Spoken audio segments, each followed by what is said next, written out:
Looking for financial insights you can trust? How do you protect yourself as an investor? What's the strategy? I think it's really simple. I think you just want to be diversified in your portfolio. The Payne family brings real-world experience to every conversation. Well, I think that's the problem right now is, right, a lot of people that are close to retirement, they're taking so much risks. And if we do get a big sell-off, it could derail their retirement. Listen to the Pain Points of Wealth on the Red Apple Podcast Network. This episode is brought to you by Netflix. Jay Kelly, the new film from Academy Award nominee Noah Baumbach. George Clooney stars as an actor confronting his past and present on a journey of self-discovery, alongside Adam Sandler as his devoted manager. Critics are calling it a declaration of love to the chaotic art of filmmaking, with the Wall Street Journal praising it as a transcendent comedy drama. Jay Kelly is now playing only on Netflix. The Dominic Carter Show on the Red Apple Podcast Network. And good Sunday evening, everyone. Dominic Carter here with you. The number to reach us over the course of the next 2 hours, and boy, do we have a lot to talk about. 800-848-9222. I want to thank our station owners, Margot Katsimatidis, John Katsimatidis. I'm always honored this time of year, and I'm in total amazement. Harlem, New York, 9 a.m. on a Saturday morning, and who's there at the PAL Center, the Police Athletic League, for their Christmas party? None other than John Katsimatidis and Margot Katsimatidis. And this year, they even brought their grandson and their daughter-in-law to the festivities. And so it was a wonderful time by all. And it's truly humbling and emotional for me, because I get to, or at least on Saturday, I got to serve as the MC. And more than 50 years ago, I was a PAL kid myself. So the last couple of days have been very, very interesting. The last few days of last week, I've been broadcasting live from Atlanta, Georgia.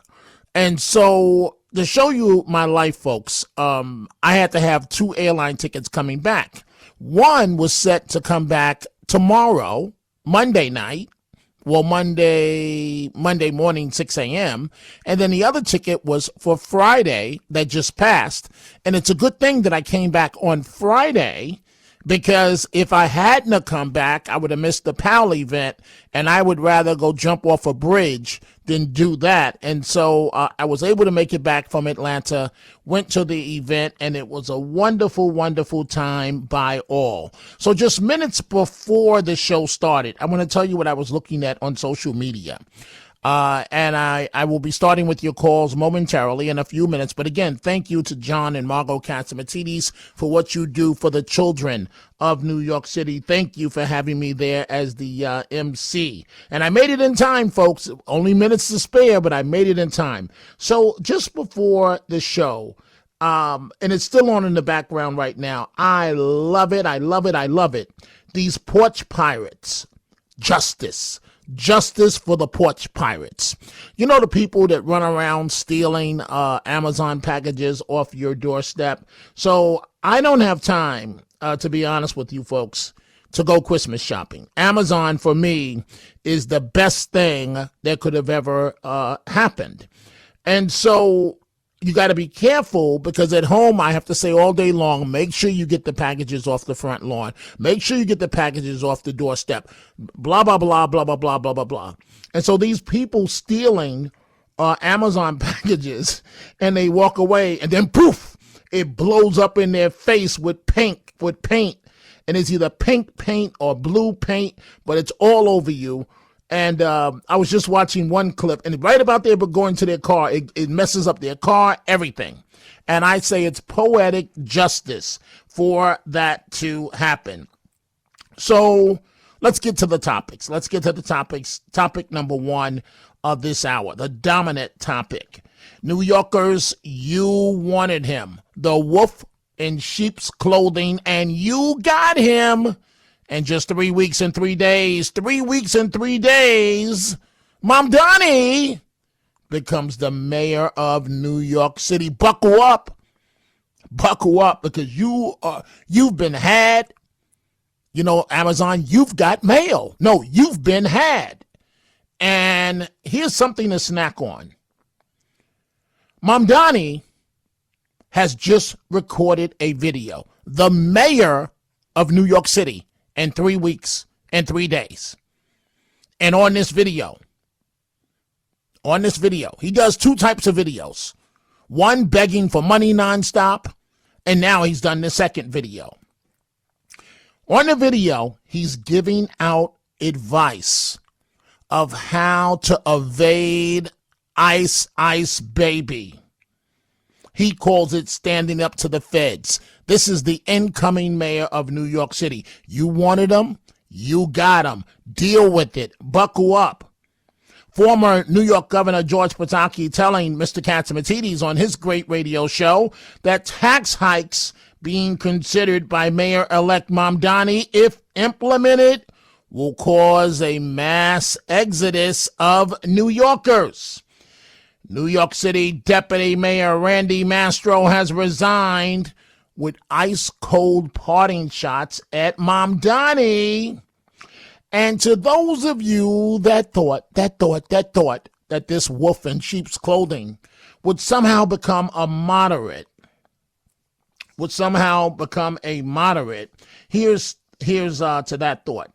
He has tapped someone for his transition team's committee on youth and education. And you couldn't ask for more radical credentials. The woman, when asked on the transition committee on youth and education, asked who she would like to spend an afternoon with. Any woman, past or present, who would it be?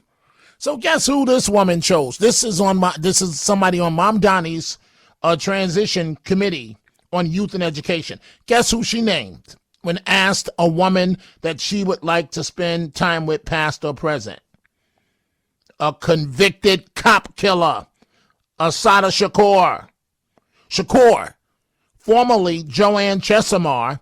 You may know her name. She was the Black Panther convicted of the 1973 murder of a New Jersey state trooper, Werner Forster, who lived in exile, in Cuba since a late 1970s prison break. She was on the FBI's most wanted list of terrorists from 2013 until her death in September. So this is somebody that Mamdani has chosen as a soulmate, if you will, the woman on his transition committee for youth and education. And my colleague, Brian Kilmeade, appearing on the Fox News channel, did an excellent job of laying this out. She's going to be in charge of youth and education. So if she could spend a day with anyone, it would be Assata Shakur, who was part of 3 people in a car who were pulled over in 1973 and ended up executing a New Jersey state trooper. She goes to jail for 45 years. Somehow in 79, she gets out. She changes her name. She goes down to Cuba and spends the rest of her life there. But why should we be surprised, Charlie? We know who got elected here in New York City. You and I didn't vote. I live in Long Island, you live in New Jersey, or you live someplace better. So when you talk about this woman in particular, when she passed away in September, Mandani was hitting his stride as a candidate and was asked about a tribute to this cop killer, and he would not condemn the tribute. So he has no problem with this person, obviously. He has no problem what she represents and who she wants to be like. And she said, I would love to talk to her about being a Black Panther and some other fringe groups that she was a part of. So why should we be surprised? This is who got elected. And this is not the only controversial pick he has made. Oh, Mamdani. You wanted him. You got him. The wolf in sheep's clothing. Oh, he's so cute. Look at the smile. He's so articulate. New York City's first Muslim mayor. He's so cute. Mamdani. So now, what does this clown do? If he's not begging you for money, why does he need so much money for his inauguration committee? He's asked for and raised more money than all the other mayors combined. Why do you need so much money, Mamdani? Why? 800-848-9222. Well, this is how we bring about a better life for the people. What people? Me and my family, that people. Mamdani. He does a video. You cannot make this up. The mayor of New York City in just 3 weeks and 3 days, come midnight, 3 weeks and 2 days, has done a video teaching people how to evade ICE. The mayor, incoming mayor of New York City. I want you to hear this start to finish. This is your mayor. Last weekend, ICE attempted to raid Canal Street and detain our immigrant neighbors. As mayor, I'll protect the rights of every single New Yorker, and that includes the more than 3 million immigrants who call this city their home. But we can all stand up to ICE if you know your rights. If you encounter ICE, these are the things that every New Yorker should know. First, ICE cannot enter into private spaces like your home, school, or a private area of your workplace without a judicial warrant signed by a judge. That looks like this. If ICE does not have a judicial warrant signed by a judge, you have the right to say, I do not consent to entry, and the right to keep your door closed. Sometimes ICE will show you paperwork that looks like this and tell you that they have the right to arrest you. That is false. ICE is legally allowed to lie to you, but you have the right to remain silent. If you're being detained, you may always ask, am I free to go, repeatedly, until they answer you. You are legally allowed to film ICE, as long as you do not interfere with an arrest. It is important to remain calm during any interaction with ICE or law enforcement. Do not impede their investigation, resist arrest, or run. One last thing. New Yorkers have a constitutional right to protest, and when I'm mayor, we will protect that right. New York will always welcome immigrants, and I will fight each and every day to protect, support, and celebrate our immigrant brothers and sisters. Mamdani. He's got a 1-2 punch for you folks. 800-848-9222. We're about to begin with your telephone calls. This guy was elected mayor. And let's call a spade a spade. Yes, he won the election. However, free. All you got to do is say free. And unfortunately, those that don't have any better knowledge of how the real world works goes, I want Mamdani for mayor. You wanted him, you got him. So the 1-2 punch. Mamdani is going to stop clearing homeless tent cities. Think about that for a second. So the homeless, like LA, like San Francisco, will have a right to stay in their encampments. And the city's not going to do anything about that. Mayor Adams has started to clean that up. You folks may recall. So the 1-2 okey doke. You're going to be hit with crime. Look at the people he's putting in office. He's begging you for money. The homeless encampments are going to stay. Mayor Adams responded to the ending of getting rid of these homeless encampments. Earlier today, Mayor-elect Zohran Mamdani announced that once he takes office on January 1st, he'll stop sweeping homeless encampments across our city. I won't criticize him on every issue, but when a policy harms New Yorkers, I have to speak up. Showing compassion for those sleeping on the streets is not a sweep. It is humane. Ending this action will create a quality of life nightmare. Just look at cities that allow encampments and you'll see the damage. Worse, leaving people to suffer in the cold isn't just neglectful, it's a disgrace. Throughout the last close to 4 years, I was adamant about cleaning those encampments because we cannot tolerate a city that turns a blind eye to human suffering.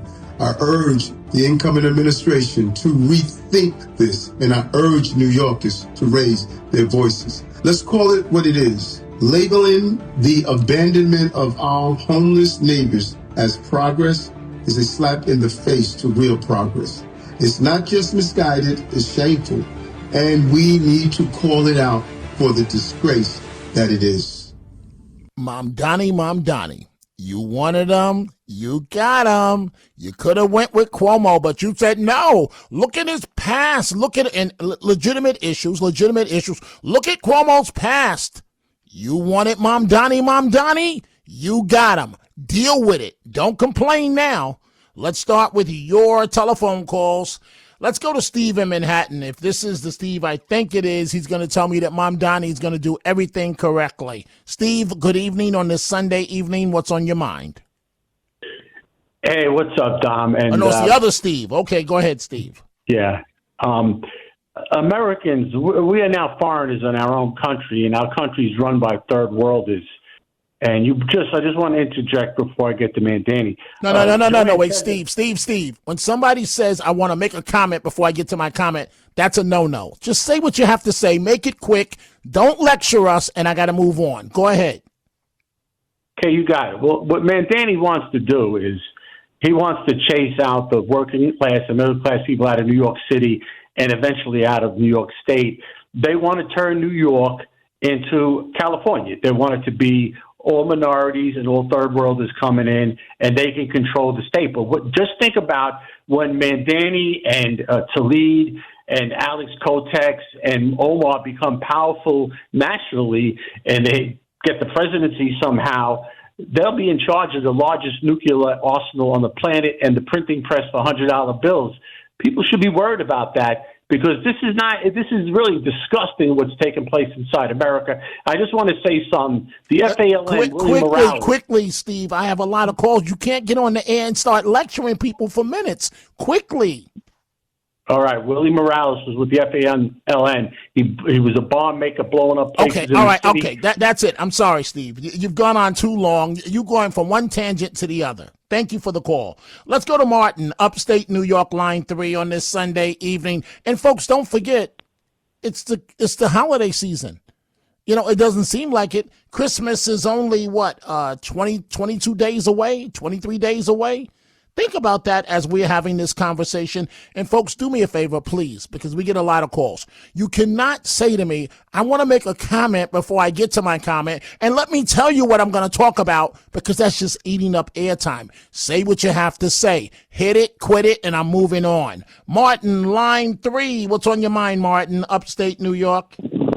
Hello, Dominic. So I heard that Jessica Tisch apologized for what her brother said. In my opinion, she didn't have to do that.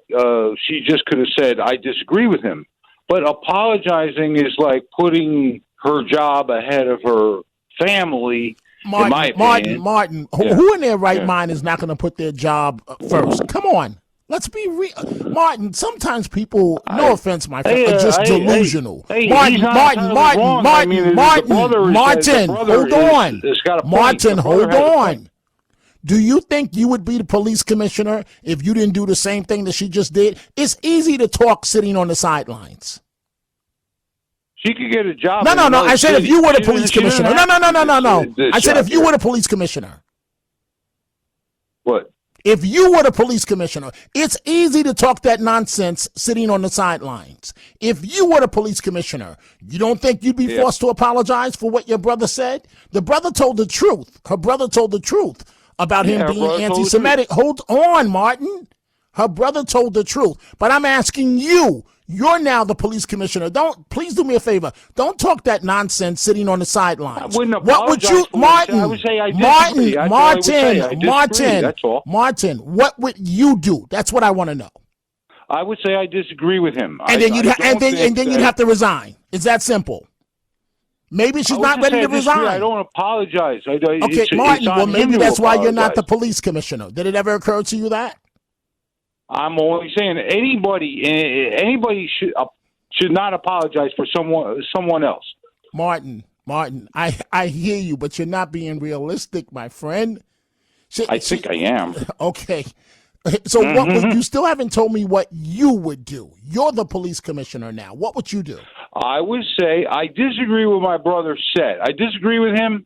He said something that's his opinion. and I disagree with it. But I wouldn't apologize. Well, Martin, that's why you're not the police commissioner. He said that. I didn't say that. He said Martin, that. Martin, you're illustrating why you're not the police commissioner. Plain and simple. I know. I'm not a police commissioner. Right. Well, thank you for the call, Martin. Greatly appreciate it. Thank you. Let's see here. Let's go to John, Long Island, line 5. John, what's on your mind on this Sunday night? Hey, Dominic, quick thing. Mayor Adams has been basically trolling Mandani when he went to Israel and hanging out with Netanyahu, who had invited him back to the inauguration. And I have to say one thing that, as much as I disagree with Adams, he got his stride this last few years with picking the right police commissioner. He's been a lot more humble. He got caught up with the Hollywood thing in the beginning and the left-wing philosophy ideology, but the guy straightened out. John, I'm gonna let you finish. Yes, sir. You're a gentleman because when Mayor Adams screwed up was he tried to what's the best way to say this? He tried to go black in terms of the black and Latino in terms of the people that he brought in, when he could have simply asked me in a private call and I would have said, Mr. Mayor, are you out of your mind? If that's what you want to do, fine, but you better damn sure make sure that they're qualified. He hired people that should have never been in government, and it hurt him badly. Go ahead, John. Yeah. I agree 100%. And unfortunately, I started to like him towards this last year or so, especially with this pitcher in place. And now we got this lemon in office. And unfortunately, we have to deal with this nonsense. So I appreciate the call and taking my call. And I appreciate you, John. So that's what you call him, a lemon? Yeah, lemon. That's what he is. Okay, so maybe lemon laws back in the day. Lemon laws. Right, the lemon laws for the cars. Right. You know what? Maybe that's not a bad idea. We bought a lemon. The people of New York bought a lemon, and maybe we should have another law there, John, where we can. We got a Pinto. We got a Pinto. Many old Pintos they explode and impact. That's what we got now. This guy is out of his mind. And wait until he's got something for you folks. And you know what? Maybe Mamdani is the perfect guy for the job because he's got something in store for you. And I hope that you folks are ready because he didn't even hide it during the campaign. Smart politicians normally hide where they're coming from. He's, no. I'm going to tell you up front where I'm coming from. And then he got elected, and then he went into overdrive, and now we're 3 weeks and 3 days away from Mamdani taking office. I don't know, folks. I don't know. Let's see here. Let's go to Susan in Corning, New York. Susan, what's on your mind? Okay, well, Dominic, I just really feel that the situation that's happening in Minnesota, all the fraud that's being exposed, that it's just the tip of the iceberg, especially like how they, many things, but they took all these funds that were supposed to go to autistic children. They paid off people without autistic children to go into these programs, gave them kickbacks, allegedly. But this has been talked about in New York State for years, that the special education, that they have done the same thing and given many incentives for people to put their kids into special ed.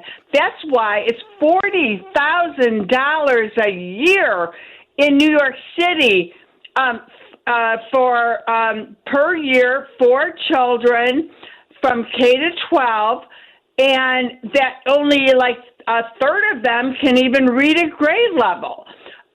This is the tip of the iceberg, and we're going to see, I believe, and because I always listen to WABC and John, Katzimatidis and all his smart friends, that this is going to be the thing that will really take down the fraud and deception that the American public, and why we have, $1 billion doesn't mean much, in the federal government, but $1 billion in a state or city. So This is the tip of the iceberg that will expose and get it out to the public, God willing, through your outlets and a few others, that is going to show the American public, not Democrats, not Republicans, but hardworking people, how we're being defrauded and how this undereducation of that is happening. I got it. Susan, I love you. Susan, I got it. You're going around in circles now. I got it. You're raising a very legitimate point. I don't know how much of the corruption is going to expose. All I can say is, as it relates to Minnesota, and we're going to deal with this more at the top of the hour, I just have a quick response to what's going on in Minnesota, and that's ice, ice, baby. You can't do your job fast enough. They're putting those Somalians in handcuffs. Oh, you're violating my civil rights. Go tell it to the Somalian government, because nobody in America cares. Go back home. And starting with the Congresswoman, she should be put in handcuffs, Ilhan Omar, because she's an absolute disgrace. And have you seen the photos, folks, with all the people, to Susan's point, accused of stealing money, $1 billion in social services, and they're saying more. And many of them are in photos with guess who? Congresswoman Ilhan Omar, Governor Dum Dum Tim Walz, and the state attorney general. It is time for a break. All Democrats, when we come back on this Sunday night, more of your telephone calls. The Dominic Carter Show on the Red Apple Podcast Network. Looking for financial insights you can trust? How do you protect yourself as an investor? What's the strategy? I think it's really simple. I think you just want to be diversified in your portfolio. The Payne family brings real-world experience to every conversation. Well, I think that's the problem right now, is right, a lot of people that are close to retirement, they're taking so much risks. And if we do get a big sell-off, it could derail their retirement. Listen to the Pain Points of Wealth on the Red Apple Podcast Network. Running a business comes with a lot of what-ifs. But luckily, there's a simple answer to them. Shopify. It's the commerce platform behind millions of businesses, including Thrive Cosmetics and Momofuku. And it'll help you with everything you need. From website design and marketing to boosting sales and expanding operations, Shopify can get the job done and make your dream a reality. Turn those what-ifs into... Sign up for your $1 per month trial at shopify.com/special offer. This podcast is brought to you by Carvana. Carvana lets you buy your next car on your terms. Explore a massive inventory online, filter for what matters, and find your perfect match. Then choose delivery to your home or pick it up at one of Carvana's iconic car vending machines. Every car also comes with a 7-day money-back guarantee, so you can make sure it's the right fit. Buy your car on Carvana. Delivery or pickup fees may apply. Limitations and exclusions may apply. See our 7-day return policy at Carvana.com. Carvana.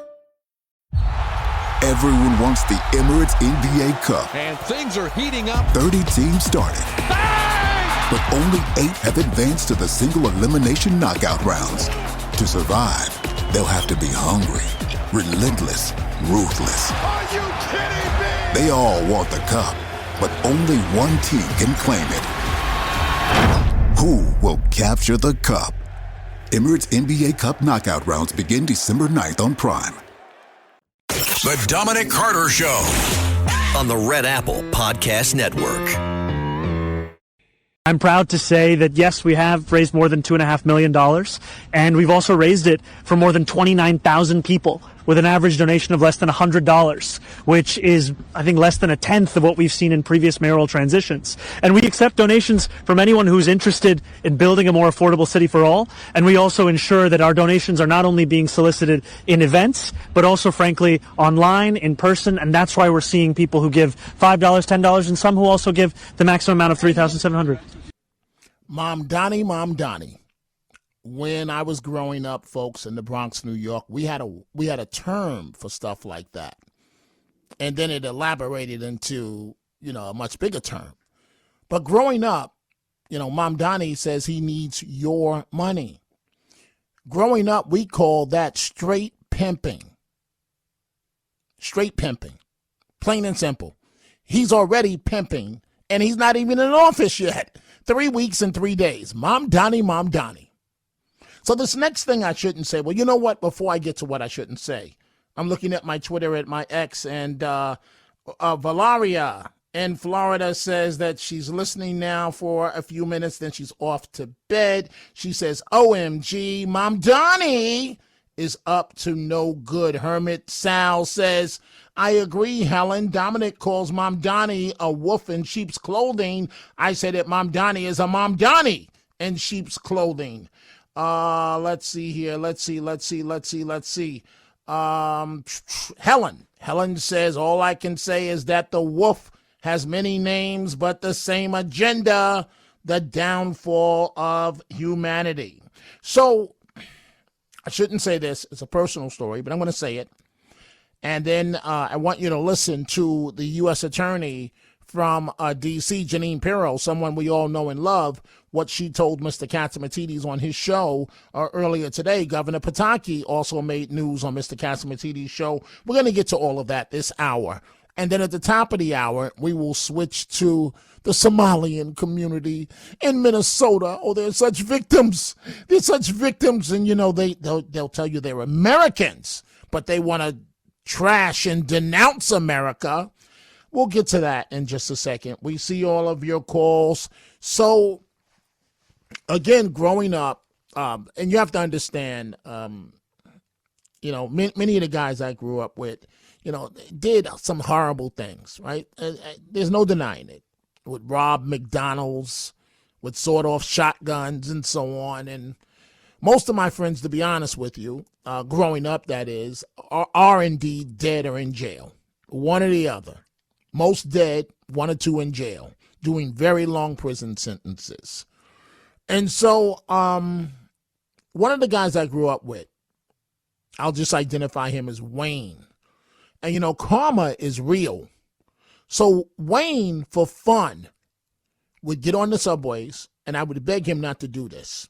And to anybody that was sitting near the exit door, he thought it was funny when the train stopped to punch you in your face and then run off the train. Or on a city bus, if you sat near the door. And so I would beg him not to do it. He thought it was funny, but karma is real. Because my friend Wayne, unfortunately, died 2 years ago of a drug overdose, spent years in and out of prison, jail, rather, and could not beat his drug addiction. And so the reason why I focus on people, so even today, I generally don't sit near the door on the subway train because someone that wants to punch you in the face, they can do that, right? Or on a bus, and then they just take off running, and you can't do anything about it. So now, an MTA worker under Mamdani's New York is warning you the same thing. Do not sit near the door, the last seat near the door on a train or a bus, but for a different reason. Guess what the reason is? People are literally snatching your cell phone out of your hand, and they take off running, and you can't catch them. Listen to this warning from this MTA worker. Yeah, I'm just giving y'all a heads up. It's the holidays, so the thieves are out there. All y'all that like looking at y'all phones while y'all on the train, don't sit by the doors when y'all do it. They're grabbing phones and they're running. I'm letting you know now. And the first place they doing it at, the Bronx. So if you're sitting by that door and you're on your phone, someone's going to grab it and they're going to run. It happened 3 times already on my day. Look, I'm over here by the Beeline. You won't think I'm lying. I'm over here going towards Brighton Beach. 3 people got their phones stolen on one trip. So be mindful, sit by the window. If you're going to sit by the door, do not be on your phone. Please be vigilant. Be smart. Your phone is not that important to not know what's going on in life. So just giving y'all the heads up. Just giving you the heads up. So karma is real. You know, my friend and the other friends, they thought it was funny to punch people in the face when we were teenagers.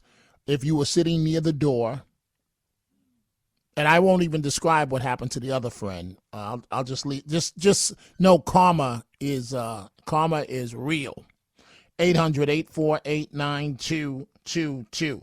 We see all your calls. We're about to get right back to them, but I want you to hear this because it made news, and that is the U.S. Attorney for D.C., Jeanine Pirro, appeared on the show of our owner-operator, which is the show of record for newsmakers. Jeanine Pirro appeared on the show of John Catsimatidis, and the U.S. Attorney is denouncing, and rightfully so, these Democrats where their agenda, let's be honest, their agenda is anti-American. And I keep telling you folks to get off that plantation, but you're not listening to me.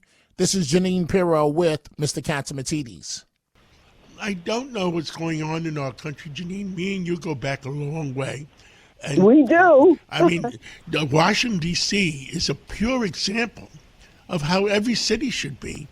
And I'm worried about New York, our old home here, your old home. Yeah. Well, I'm worried about it, too. And I think that, time will, I think, support our concern. We can't have mayors or leaders who are more about progressive leftist ideology than they are about doing the work of government, because the first order of government is the protection of its people. And when people are obsessed, or leaders are obsessed with, hating who the president is, or drilling down to make sure that they, fire people up and create chaos where there is no need for chaos, for example, with immigration, then you're going to have a problem. The truth is that you don't have a right to be in this country.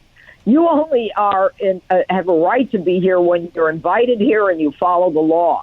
And all of a sudden, there is a whole segment of our society that believes that, they came here. They're not illegals. No human is illegal. Well, yes, they are. I mean, even the Vatican has walls.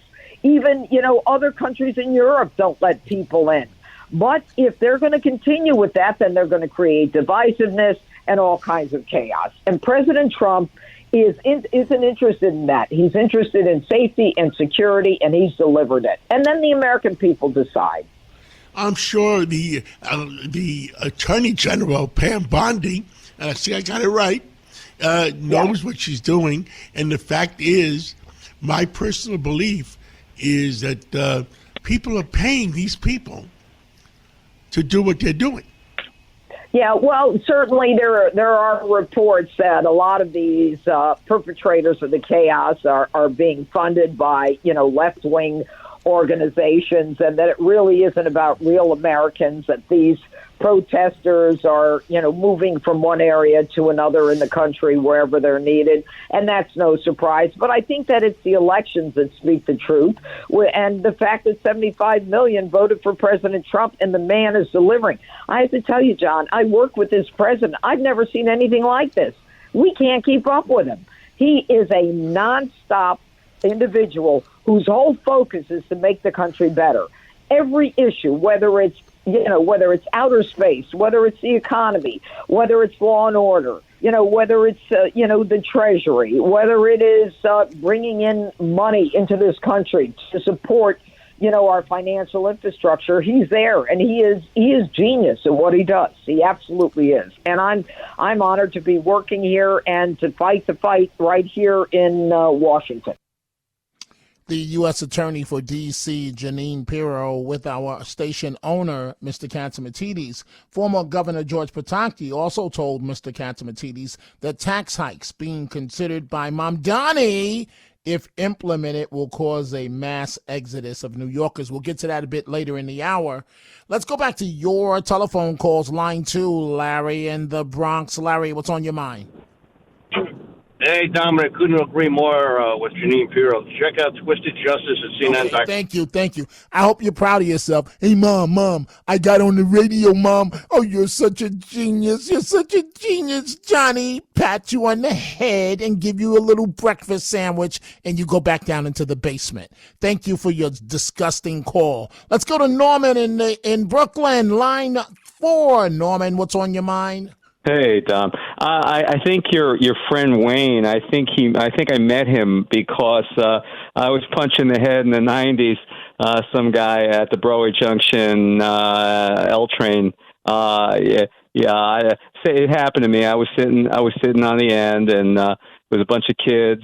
Yes, they were all black. I was a white man. I was sitting on the end, and next thing you know, boom! I got punched in the back of my head, and I got up, and all I could see was the guy had this Kid and Play type haircut. He had one of these high fades, in the back. I saw the back of him. I didn't see the front, right? Because I got up, and then the door closed, and of course the train goes. Right, but yeah, Norman, that was the modus operandi.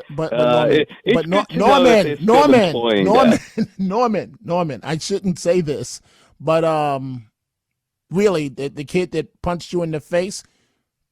I'm not going to say he should have caught a bullet, but I think I just said that. In a newspaper, I was kind of, my street smarts weren't up that high that day, and I was looking in a paper. Your street smarts have always got to be whatever. Up. He got his in, and I was okay. I can take a punch. I've had quite a few in my life. Norman, help me understand this, because I've been trying to figure this out all my life, right? And obviously you're not a man of color, but maybe you can help me. Because I don't know when I'm talking about the hatred in the black community towards whites. I don't exactly know when this starts, right? So I know growing up, right, you live your life, you feel that your life is inferior as an African American. You certainly feel that you're receiving an inferior education. But I've just never had this vicious, I don't get it, because After I got out of high school, the people of New York State, the taxpayers of New York State, took me straight out of the projects and made it possible for me to get a college education. And meaning that I had to take student loans, but mostly through financial aid. And so whites have always been there to help me. Where does this hatred start at? Well, Dominic, you're blessed. You're blessed that you came to that epiphany and that revelation. A lot of people are ignorant, and they just follow what the other lemmings say to them, and that's it. They're stupid. Listen, this guy, I'm sure it wasn't your friend Wayne. It may have been, but if he worked Brooklyn. But basically, I'm sure he's dead. Wait, Norman. I don't want to rush you. I got to do a short other segment, and then I'm coming back. Just stay with me. Stay with me, please, if you can, because I want to continue this call. We are coming right back. The Dominic Carter Show on the Red Apple Podcast Network. This episode is brought to you by Marqeta. When it comes to your payments provider, you can't afford to compromise. Marqeta's modern payment solutions flex with your business without the trade-offs. Stable and agile, secure and innovative, scalable and configurable. If they say you can't have it all, don't believe them. Your business demands more. Choose a payments provider that delivers more. Choose Marqeta. Visit Marqeta.com/Spotify to learn more. What if an appliance emergency didn't have to be? If your appliances suddenly decided they were done, don't stress. Best Buy has you covered with a wide variety of major appliances from trusted brands, in stock and available now. So you don't have to worry about laundry piling up, refilling the fridge, or that big dinner party you're hosting. Because Best Buy has the knowledge and expertise to get you the right appliance for your home. Learn more at bestbuy.com. Best Buy. Imagine that. REI Co-op presents a perfect outdoor moment with the perfect gift. Picture this. You're ripping with your favorite person. Bluebird skies, blower powder, and frankly, you're skiing like legends. So sick. Another lap? Thanks to REI's curation, from lid to sticks, you nailed the gift. No way. How'd you know? Does it get more perfect than that? Give without guessing. Shop in store or visit rei.com.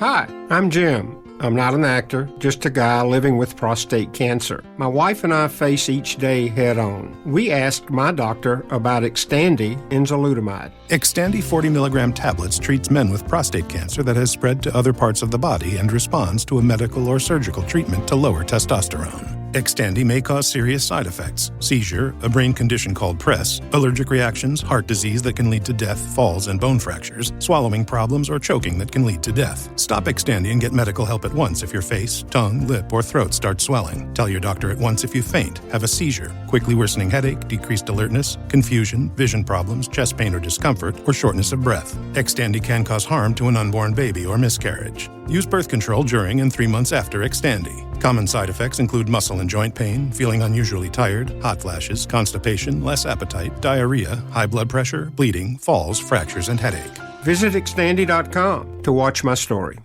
The Dominic Carter Show on the Red Apple Podcast Network. And we are back. So, Norman, help me out here. Again, you're not a man of color, but I'm trying to figure out, when does this hate start in the black community towards whites? Look, I don't know the guy. I don't. My guess is it starts when they're young, because they're not raised by people who are, there are people who are giving them just this all, hate message. All right. So they're getting the all hate message, and if people are getting an all hate message, it's very few of them are going to question it. Most people are just real simple, white, black, whatever. Most people are just really, really simple. Most people just kind of go along. They go along to their culture. They go along to everything. They just go along. Very few people question. I grew up questioning things. I had a mom who told me, question things. Question things from everybody. Question things from your own kind. Your own, your own ethnic Norman, group, but your Norman, own everything. But what I'm trying to, whatever. Norman, are you listening? They're ignorant. Norman, are you listening? What I'm trying to understand is, I don't understand. I don't get it. I don't understand how I didn't get the memo. I don't see it. I don't understand. Final word, Norman, before I go on. Go ahead. Yeah, that's it. On that, and I'm not worried, like I said, we're going to go into a period where I have a feeling a lot of that's going to happen over the next 4 years of this Mamdani. God help us, it'll only be 4 years of this Mamdani administration, maybe less. I don't know if we have a different governor and she'll pull him out. The thing is I'm not worried about it. I fought during the 4 years. Some people just call in the show, and I live it. Blaze can tell you. I went through 4, and I called your show during those years. I will be fighting anything that I do not like. I will be in the streets. I will be against those protesters, so-called protesters, who are actually paid professionals. In many cases, I will be there. I'm 62 years old. I'm probably in the best shape of my life, and I'm not going down easy, and I'm not letting my city go down easy. So I will be fighting, and I enjoy. I encourage all your listeners to get off their asses and perhaps do the same thing. Fair enough, Norman. Thank you for the call. Let's go to Steve, line 2 in Elmont. Steve, what's on your mind? Hi, Dominic. I wanted to just try to answer the question that you asked Norman. I guess that's what that was. Mm-hmm. And I feel that basically in order for you to have the hate that you have as a black youth towards maybe white people is to not have any love for yourself. You have hate for yourself. You don't really care about yourself. And you just look for someone at that time, in that moment, who you feel is weaker than you and your crew, because you won't do it back by yourself, and you won't do that any place. So today it might be a white person. Another day it might be a homosexual, or whatever the term is today. It might be an Asian person. You just find out who you feel is weaker than you, and you pretty much project your negative energy and how you feel about yourself on them. You know what, Steve? You may be correct, because I got to be honest with you. I've always tried. I don't understand. I really don't. Why would you go on a subway to have fun, to punch people in the face. Why? That's sitting near the door. And these are the types of kids that I grew up with. And life has not been kind to them. Unfortunately, my dear friend Wayne he's 6 feet under, or was cremated after being in and out of jail, after bad drug addiction. I don't know, Steve, but you may be on to something about hating yourself. I think what might happen. Sorry for interrupting. Well, no, it's all right. Go ahead. But what it also does is it gives you street cred. You're a badass, and right. you can now, do I this will and say you, that and you're no correct about nonsense. that, because all of my friends that I grew up with, they all wanted to be a badass. That you're correct about that, and that's the one thing I never wanted to be. So they would call me square and so on. But it's funny because now they're like, oh, my God, we should have followed Dom. Dom is the man. Look at Dom's career, blah, blah, blah, blah, blah, blah, on and on. And, you know, Steve, you mentioned, we see all the calls. So like Gracie, I don't want you to hold this long. If you want to call back in a few minutes when we start the next hour, I will go to you. It's just that we're almost done with this hour. Steve, you know, I've never hated myself. So maybe you're on to something. Because I always said to myself, I'm getting out of the hood and I'm going to become the best of the best. That's always been my attitude. So you think it's a matter of people hating themselves? Some of that hate also comes with people telling you you're not going to be nothing, that you are nothing. So that hate for yourself is sometimes reinforced. And it's from... No, I'm listening, because I was never told that I was told just the opposite, that you're going to be somebody and that you're special. Yeah, but a lot of kids, they're told you ain't you ain't this, you ain't that. You know, you're like your father. He ain't this, he ain't that. Right, you know, right. And then you just grow up saying, you know what? If you think I'm bad now, I'm going to be the worst thing on this planet. And Steve, thank you for that wonderful call. You schooled me here in a positive way, because it's something that I never understood and I just don't get it. We're going to continue with your telephone calls coming up in our second hour. Stay with us. The Dominic Carter Show on the Red Apple Podcast Network.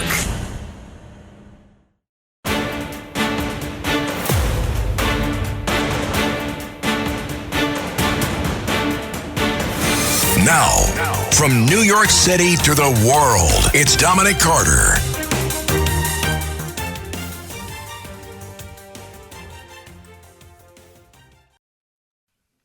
And good morning. Dominic Carter here with you, folks. You don't have to go back to Cali. You don't have to do it anymore, because Mamdani wants to turn New York City into Los Angeles. Mamdani wants to turn New York City into San Francisco.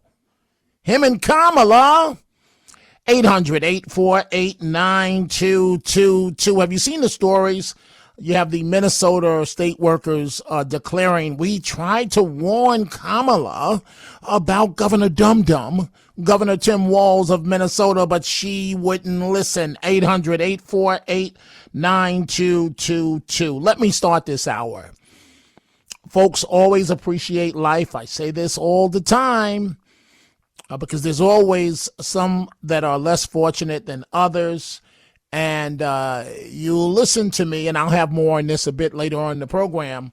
You know that on air we have chronicled breast cancer survivor Tammy Tucci. Since Tammy had a double mastectomy, she's had to have several surgeries since then. And within a matter of hours, she's having another surgery.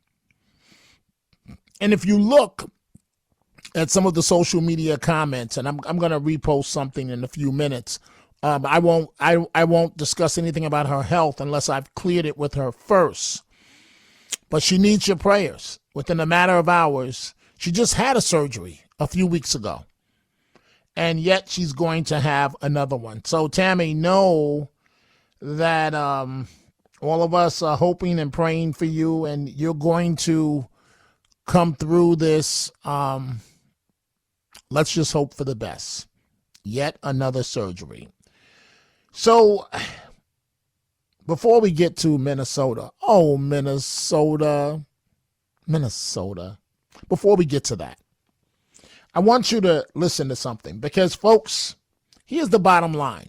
They Who's they, Dominic? Migrants, Somalians, illegals.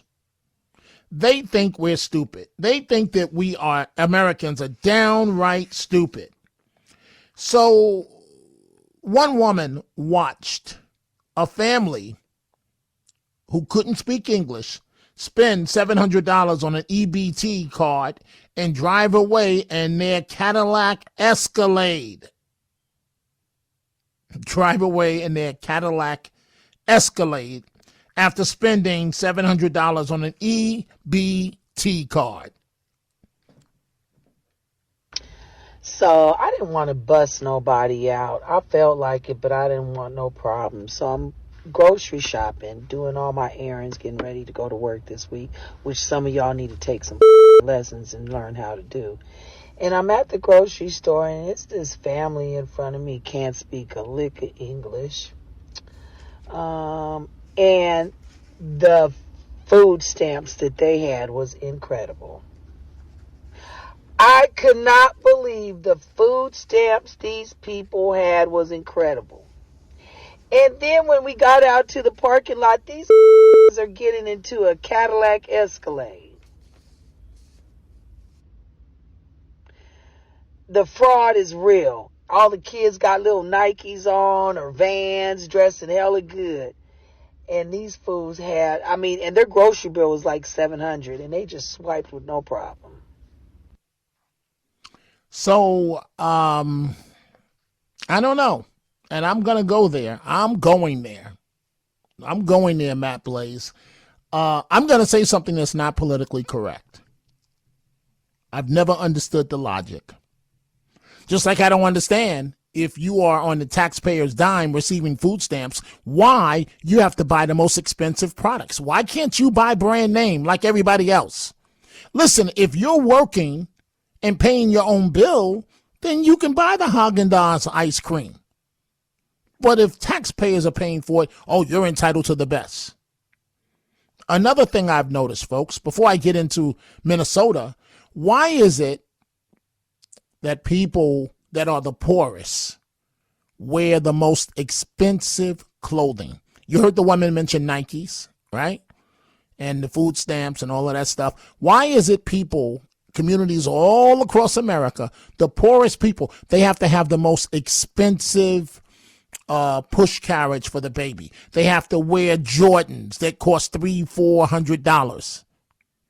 Can't eat by the second of the month. But I don't understand the logic. But anyway, Matt Blaze, how was your weekend? Can you help me understand the logic? Man, first of all, I'm so jealous because my dream vehicle is a Cadillac Escalade. Oh boy. And to hear that these people are driving around in an Escalade, now we don't know what year it is, but it doesn't even matter. Right. Even a 10-year-old Escalade or a 15-year-old Escalade costs a lot of money. So I'm jealous. And talking about sneakers, when I was 11 years old, all I wanted was Puma baskets. I wanted the Puma basket. Those were the white leather Pumas with the black Puma stripe. My mother would not buy them for me because they were $32, and she would not spend more than $25 for sneakers. No matter how much I begged, she would not spend. We're talking, this is what, 1980? $7 more, and she would not budge off of the $25 budget for sneakers. So I had to get the off-brand Favor. Remember Favor? That kind of had the stripe that looked like a Puma? That had a little extra stripe. It was the knock Favor brand. So I am jealous. And you say, why do they wear the most expensive clothing? They spend all whatever money they get on clothing. And then they act like they're entitled to get all this government money because of whatever their reasoning is, which is so diluted. They want to talk about slaves. Look, what year is this, Dominic? 2025, almost 2026. All right. Do you know any slaves? You're No. black. Do you and I ever talk about something like that? No. Ever. No. Why would we? Right. Because right. it doesn't apply now. Right. And you are that example of look. I sure am. I sure am. You have no excuse because I came from the projects, from the lowest of the low. From the same communities you come from. And look at me. Right. Put the work in, and you'll get here. It doesn't just come easy. Right. Doesn't come easy. So that's the reason why they go, I'm going to look good. That's all they care about. And then expect, the government owes me. The government owes me. Everybody owes them. Right. Well, Blaze, thank you for that. You just triggered me because I wasn't even going there. I had a conversation with a buddy of mine who is a police officer in Georgia. And we had a lot of friends that had athletic ability that should have been in the NFL and the NBA, and not a one of them made it. And it comes down to attitude, right? And so we had this one friend, he died of cancer. His name, Mike, first name, I won't say his last name. And so my friend had a conversation with him. His name is Randolph. We call him Scooby. His name is Randy. And so Randy's the police officer, and Mike was having a life conversation with Randy. And he said, you and Dom, meaning me and him, you guys didn't chase the fast money. And the rest of us wanted the fast money, and that's why none of us made it. So he went on a full basketball scholarship, Blaze, to Springfield, Massachusetts, somewhere. He could really ball, but he was lazy, didn't want to go to class. They couldn't keep him on the court. All downhill from there. And so you mentioned entitlement. You just triggered me on that topic, Matt Blaze. Well, I'll get back to you in just a few minutes, and we'll get to Minnesota in just a second. But we see all your calls. I want to get one or two in. Let's go to Gracie, line 2 in Rockland County, New York. Good morning, Gracie. What's on your mind? Good morning, Dominic. I want to try to answer the question. A 78-year-old white woman. Okay, I would blame it on the Johnson and the Great Society getting rid of the father in the home. I went to school in the early 50s, and it was Catholic school in the Bronx, but we had black kids and white kids, black kids, and we all got along. Then the Civil Rights Movement came, which was fair and good. Definitely fair and good. But some of the leaders, not Dr. Martin Luther King, but some of the other leaders try to incite the younger people, and they copied it and saying you're owed something. You've been held back so long. But instead of saying, let me follow going to school and learning, like you just said with that guy who could have been a basketball player, and could have achieved something. Now, you had your grandma. Maybe you didn't have your father, but you did have your grandmother and your aunt, and they were good role models. And I read your biography. Grandpa was in the house, too, a little bit.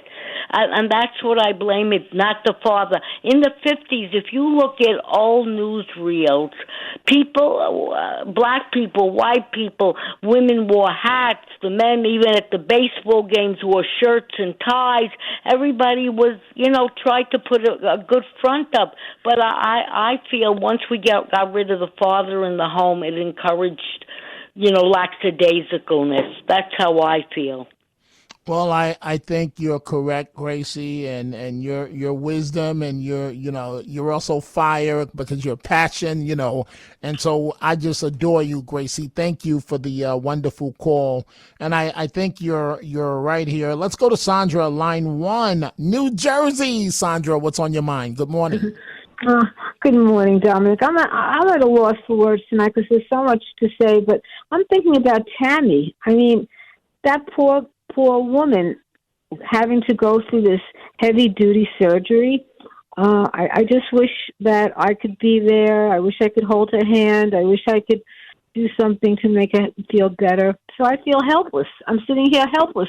This woman is going through this, and I feel bad about that, very bad about that. And then I think about Ilhan Omar.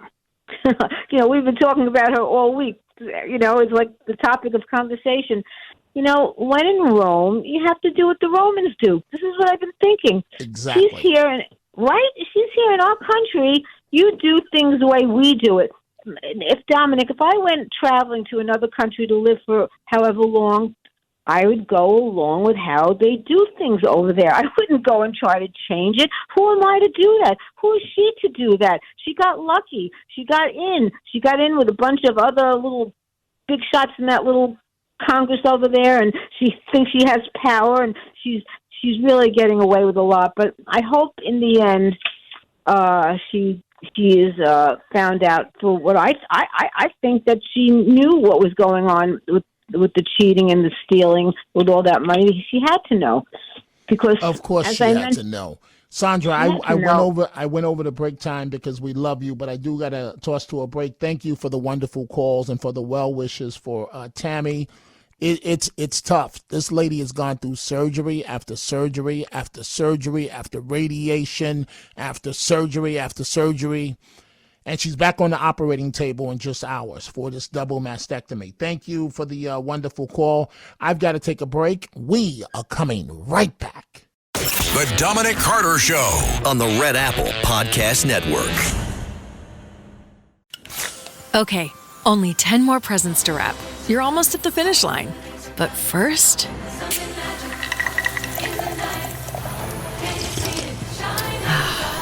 there, the last one. Enjoy a Coca-Cola for a pause that refreshes. This is a real good story about Bronx and his dad, Ryan, real United Airlines customers. We were returning home, and one of the flight attendants asked Bronx if he wanted to see the flight deck and meet Captain Andrew. I got to sit in the driver's seat. I grew up in an aviation family, and seeing Bronx kind of reminded me of myself when I was that age. That's Andrew, a real United pilot. These small interactions can shape a kid's future. It felt like I was the captain. Allowing my son to see the flight deck will stick with us forever. That's how good leads the way. Online reviews say I'm steep, rocky, and a difficult trail. Next time, I'm gonna say, not if you're driving a Toyota truck. We know what we're made of. Toyota trucks.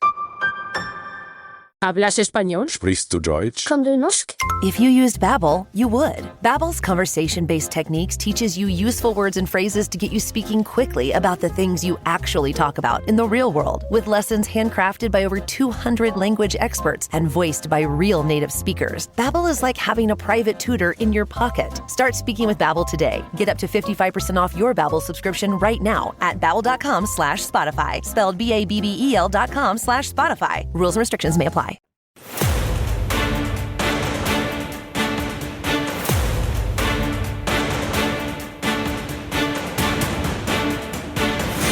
Now, from New York City to the world, it's Dominic Carter. So I haven't even gotten to those con artists in Minnesota, the Somalian community. Let's call it what it is, folks. But what I'm trying to figure out, again, as a, I've always been confused about this, as a an African American. At what point are you instinctively taught to dislike white people? Because I've never had that experience.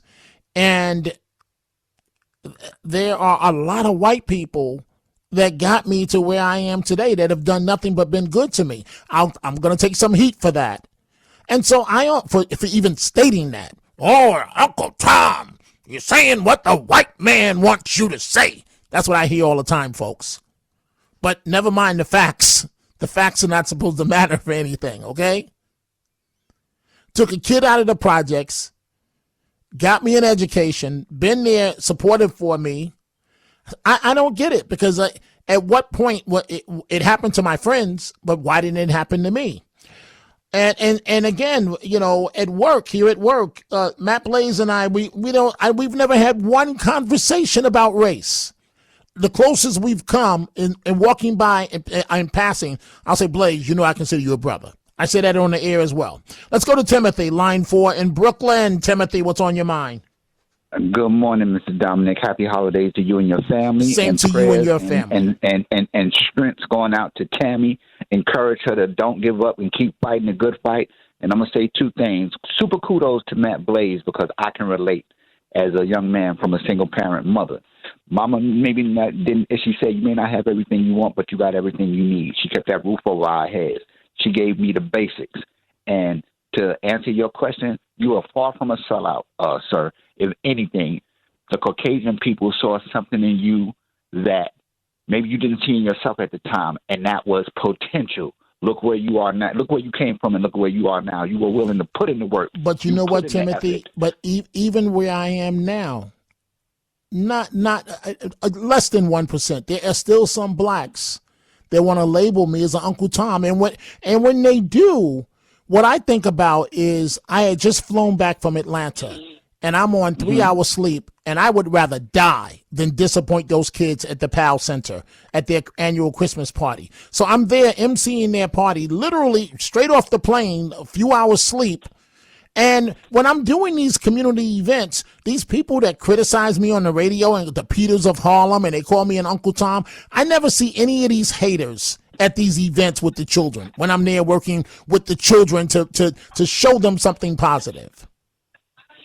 Because you know why? Because a lot of people want to keep their kids stuck in that generational BS. You know what I mean? But that's not going to help the kids, though. No, I understand it. But think about this. Look at how you said, and I listen to you every day, morning, noon, and night. You took your family out of the projects, and you took them to the suburbs to a better life. And your children are Ivy League. They're professionals. They're not sitting on their behinds collecting county checks. You showed them that you work hard, your wife work hard, this is what you can achieve, and this is what you're going to achieve if you're going to live under my roof. And that is correct, Timothy. Thank you for the great call. Time for a break. We're coming right back. The Dominic Carter Show on the Red Apple Podcast Network.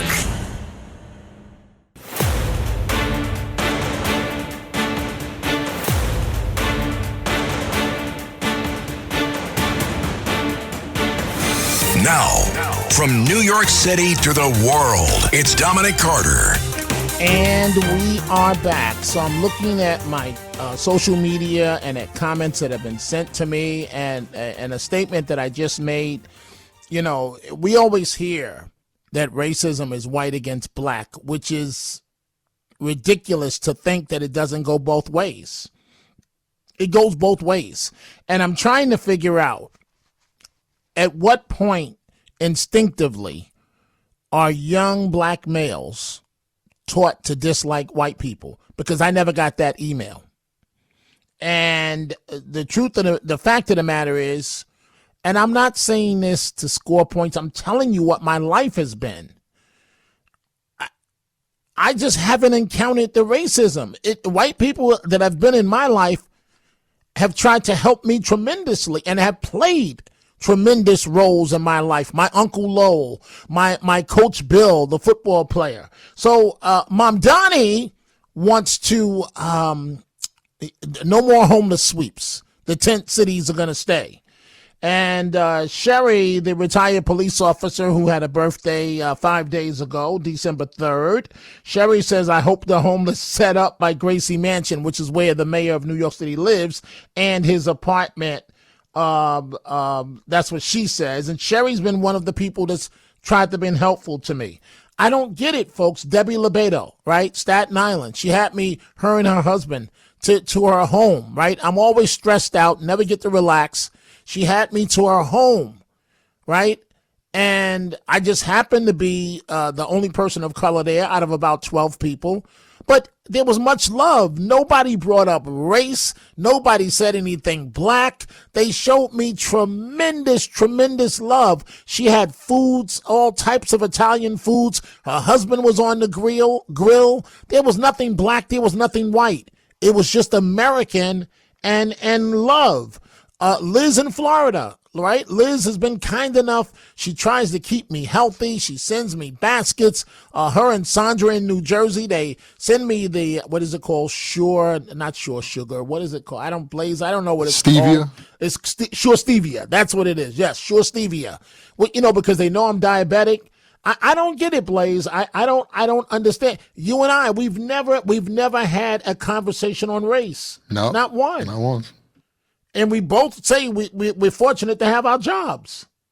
It just doesn't come up. It doesn't come up in my life. I just see people. I mean, yeah, you notice somebody's race, but it's not. I don't think about it in that way of stereotypes. I just you're a person. I don't know. Right. Just treat me well, I'll treat you well. As simple as that. As simple as that. As simple as that. I don't know, folks. So I had planned on focusing on those crooks in Somalia, not in Somalia. They're here now in Minnesota. So I may have to push that back to the 3 p.m. show later on today because we see all of your telephone calls. Let's go to Maria, line 2 in Brooklyn. Maria, good morning. What's on your mind? Hi, Dominic. That comment about Faber's shoes brought me back so many memories. Oh, my goodness. In any event, I am calling because of the topic you have. At the end of the day, it's called responsibility. When you talk about race, I have really thought that it is something that is being used for convenience. I'm not denying the history, but at the end of the day, you said you as an African-American male, you have not experienced it. At this point in life today, sometimes I look at situations and it's nothing but convenience for the person. The other thing is about responsibility. Don't tell me that now they're going to start complaining about Mandani. People, New Yorkers, voted for this, and this is the problem that is happening in our country. They complain, and yet they vote for the same situation. I've always said the drug situation that President Trump is today talking about, I agree with him 100%. However, and this is a big however, nobody says anything about the person, the American person who loves to consume it. That's another way of us looking at the problem with drugs. There wouldn't be a market, there wouldn't be cartels. That's true. It's the lovely Americans, all Americans that love to do drugs. It's time to start putting that out there, Dominic. What do you think?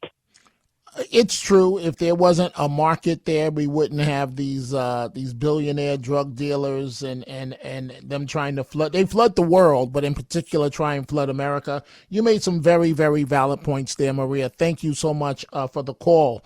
I'm looking now at my Twitter, at my ex. Nikki says here, at Dominic TV, good morning, Dominic. It is time to root out these third world invaders out of our country, our politics, and our government, starting with the Somalis in Somalia 2.0, a.k.a. Minnesota.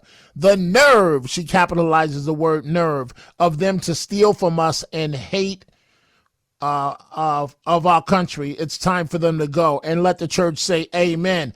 Helen Burrell. Helen, I love you, but I don't know about your politics. I know you're a liberal. I just don't know about your politics. Listen to what Helen has to say when I made the comment about why is it that poor people have to wear the most expensive clothing. I've never understood the logic. It makes no sense. There's no budget in the household. I don't get it. Helen says, I wish people would cease assuming, she capitalizes the word assuming, people are cheaters. Should people look clothes ripped, never show anything positive about themselves because they now need help buying basics? Too many people mix up legit with crooks. It's wrong, she capitalized this, to judge without knowing each person's real issues. Well, Helen, no, it's not wrong because I grew up around these poverty pimps that maybe poverty pimps is not the right word, but I grew up around these people that are ghetto fabulous. That's the word I'm looking for, ghetto fabulous. Not a pot to piss in, nor a window to throw it out, but they got on the most expensive Jordans, the most expensive Nikes. Now, come on, Helen. That makes sense to you? Come on, Helen. I want you to be reasonable. Do you really think that makes sense to you? How is that teaching them financial responsibility? It's teaching them to stay on the public dole for the rest of their life. It's teaching them dependency. Back in the day, it used to be Jordache jeans. How can somebody poor afford to pay $100, $200 for a pair of jeans? I don't know. I don't know. Let's go back to your telephone calls, 800-848-9222. Vincent, line 4 in Brooklyn. What's on your mind, Vincent? Good morning. Dominic, it seems like Mayor Mandani is doomed to repeat the past. Didn't he learn from what happened in San Francisco with the previous mayor, London Bree? And they actually had to give out maps to the tourists to show them what neighborhoods to avoid because there was feces on the street. I mean, this guy doesn't get it. He should just look at what happened in San Francisco. And now the new mayor, Donald Trump, threatened to send in the National Guard. And the new mayor of San Francisco said, wait up. We got this. Please give us a chance. We'll get it together. Okay, hey, wait, Vincent. Wait. You said, does Mamdani not get it? Mamdani told you, at least he was straight up, man up. He told you what he was going to do before the election. I didn't vote for him. Wait a minute. Is it that Mamdani doesn't get it or the electorate doesn't get it? Mamdani didn't change his stripes. He told you before he was elected exactly what his plan was. You're right. Well, you're right 100%, Dominic. I didn't vote for him. I listened to your show, and when you said that even though I sent Curtis money, when I realized it wasn't going to happen, I switched my vote to Andrew Cuomo because, you know, the devil you know is better than the devil you don't know. And I'm sorry that, you know, Cuomo didn't get in there. And, I mean, we're in for a rough ride, it looks like. I mean, and that's not fair to the homeless people either.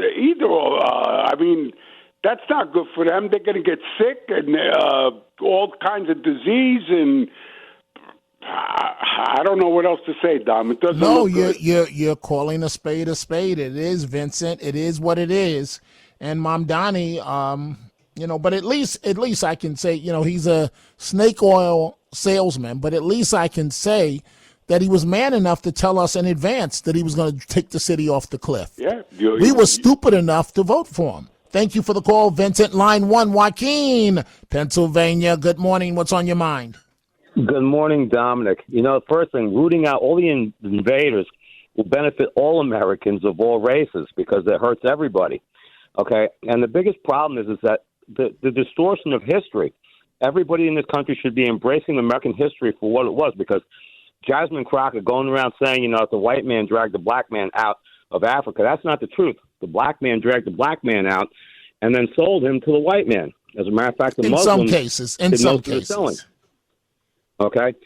So most of that was perpetrated by their own. The ones that stayed in Africa, they were slaves, and they stayed slaves. Okay, but Joaquin, do me a favor. Let's not go down a history road because that's your version of history. It's true in some cases, but not in all cases. But go ahead with your broader point. But that causes, you know, that's one of the things that causes the anger is constantly everybody saying that, you know, the white man caused slavery when, quite frankly, it was white Jews. No, Joaquin, for the last time, let's leave that alone. You're going to an area where your facts are not accurate. Leave it alone. Okay. But anyway, but we should be embracing this country for what it is because it gives everybody, you know, the opportunities. And as they allow this country to be flooded by third worlders now, it's taking away from everyone, you know, and especially the people who happen to be poor. Absolutely. It's breaking down the So can you help me, Joaquin? I'm going to put you in an unfair position. I'll admit that. Can you help me understand? Because I've watched this all my life. This is not something that's new. People that can't afford anything buy the most expensive products. Why is that? Is it self-esteem? What is it? It probably is self-esteem. There's probably also peer pressure, you know, that, if, you know, you especially if you're a kid, you're cool if you have the good stuff and you're not cool if you don't have the good stuff. You know, so I guess maybe it is a self-esteem thing and also maybe trying to portray yourself as something that you're really not. And the reason why I asked you, Joaquin, is because my wife and I bang my head up against a wall. I have this conversation with her all the time. And especially at Christmas, I have family members. I'm not going to say what type of products. They want the best of the best of the best. Now, we can afford it. My wife and I can afford to do that for our kids, and we never have. We never, ever have. Right. We didn't go buy the most expensive cars. We thought it would be more prudent and more responsible to buy a nice home. And then I don't get it. I don't get it. Joaquin, thank you for the wonderful call. Let's go to Joan, line 4, Manhattan. Joan, good morning. What's on your mind? Oh, hi, Dominic. I was wondering, do you know the facts, the statistics of how much it actually costs to keep someone in a homeless shelter? I think the number is quite high. I remember hearing it is quite high, but I got to tell you, Joan, I am so sick of hearing. I've been hearing this since I came out of grad school. How expensive it is to keep somebody in a shelter. And well, wouldn't it be better to rebuild? We used to have that single room occupancy. Joan, do you know how long this argument's been around? Let's rebuild. It's much cheaper to build housing for the homeless. But Joan, do you think it's you say it's been around a long time. Joan, it's been around since I came out of grad school. Argument? Exactly what you're saying. But Joan, how you gonna stop them from drinking? What are you going to do about their mental ill? I've heard this 1,000,001 times. Put a social worker in each building. Much more likely to get a handle if they have drug or alcohol problems. Much more likely to cut down on that if they have a quiet little room. They feel safe. They have a key. They can let people in or keep people out. Maybe a little cooking, a bathroom. Okay, so wait, Joan. So how do you keep the bad seeds? How do you keep the bad seeds out? What? How do you what? The bad seeds. How do you keep them out? The ones that terrorize everybody else. Well, people who terrorize people should be arrested. It's illegal to terrorize people. Joan, they get the best lawyers that money can't buy, and those lawyers advocate that you can't touch them. And if you don't believe me, go to not Port Authority, go to not Grand Central, the other one that I'm always in all the time. The police will tell you we can't do anything with the homeless here because they have the best lawyers that money can buy, and they go into federal court and you can't touch them. They can mumble all day. They can go in the bathroom as they do, take off their clothes and take a bath right there where you walk out in and out of the men's room. They can do whatever they want because they have lawyers that fight. Joan, I know your heart is in the right place, but I just don't know how we solve this issue. Thank you, Joan, for the call. I've been listening to this, folks, since 1989 about how to deal with the homeless. Here we are, 2025. The problem is worse now more than ever. We are coming right back. The Dominic Carter Show on the Red Apple Podcast Network.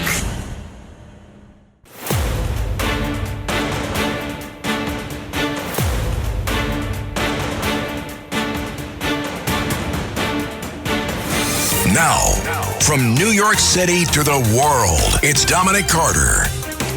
So, surprise, Governor Dum Dum, Governor Tim Walz of Minnesota, despite his objections, Ice Baby is tracking down and deporting those in the Somalian community that are not supposed to be here. Arrest of a Somali immigrant in Minnesota seen pictured with local Democrat leaders, Governor Tim Walz and Congressman Ilhan Omar. ICE says that he was convicted of welfare fraud in Canada and should not have been eligible for temporary status here in the United States. Correspondent Garrett Tenney tells us the backstory here from Chicago. Hi, Garrett. Yeah, Martha, the immigration judge in that Somali man's case denied his asylum request specifically because of the significant amount of fraud on his record. That was in 2004, but for some reason, Abdul Dahir Ibrahim was granted temporary protected status for 10 years, even after he had an order of removal. Altogether, DHS says it has arrested more than 12 individuals so far as part of its newly launched Operation Metro Surge in the Twin Cities. Those in arrest include 5 other Somalis, 2 of which have also been convicted of fraud. That from Fox News, and you know Dominic is going to say it. With a name like that alone, he should not be allowed in America. I said it. I meant it. I'm not backing up. Line 1, Danny in Queens. Good morning, Danny. What's on your mind? I think that in this country, there's got to be some very, very rich families under the radar that are profiting from the drug trade. And I don't all right, Danny, let's come back to La La Land. I'm not big on the conspiracy stuff. Is there something constructive you want to say? Well, okay, Danny's done. Let's go to John, line 2 in Reno. John, what's on your mind? Dominic, with this homeless situation, the way to do it is this. We can have SROs, single room only, bed, sink, bathroom on the hall, or apartments for people that want to live in sober living facilities. Have a social worker, But Drug testing John, once a therein month. lies the problem. You said sober. 99% of the homeless community is not sober. The ones that don't want to be sober can live in shelters where they have a cot, they can take group showers, and they can be fed a cafeteria. That's Okay, what so we if do it's here that in simple, Reno. why hasn't the problem been solved? We've been very successful here in Reno. Well, Reno's a small city. I mean, Reno's not a New York City or a Chicago. No, it's not as big as New York or Chicago. It's the biggest little city in the world. We have a lot of casinos. We have a lot of homeless, but they keep them about 3 miles outside of town. They can take a bus into town. It keeps the panhandling down. And once you're out there, if you get sober, you can then work with a social worker to get into a sober living facility that's much nicer. But they keep the riffraff out of the sober living facilities. It works great out here, Dominic. Right, but it sounds great, John. But so living outside the city, those are valuable suburbs. You can't put the homeless there. You have $1 million homes Reno, in the it's suburbs. the desert by the freeway. No, I know, but what I'm just saying is what may work in Reno certainly is not going to work in a major city. Problem. Your real estate is different. You're right about that. I'm just trying to find an answer to the problem. I don't see an answer. I mean, I wish it were that simple, John. So you think that's something that could work? I think bare bones accommodations until you get clean and sober.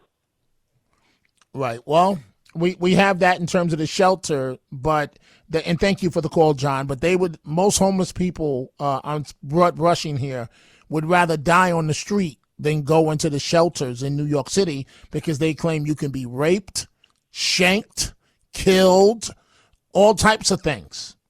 And I guess in the shelter system, you do end up becoming prey, literally prey in the New York City shelter system. There's got to be some type of solution. There has to be. So like, for example, folks, I grew up in the projects. I'm against housing projects. Why? Because you've got 200 families, all completely dysfunctional, living on top of each other with no social workers in the building, and that's why people urinate and defecate in the elevators and the staircase. And you can't blame white people for that because the white people are not there in those housing projects. At some point, you've got to look in the mirror. I am back at 3 p.m. Eastern. Have a great day, folks.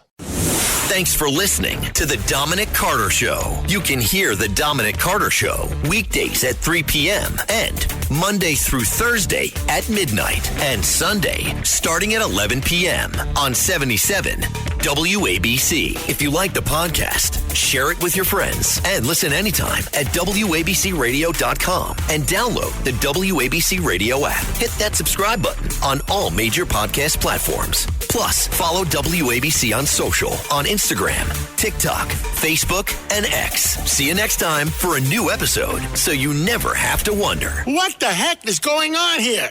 Looking for financial insights you can trust?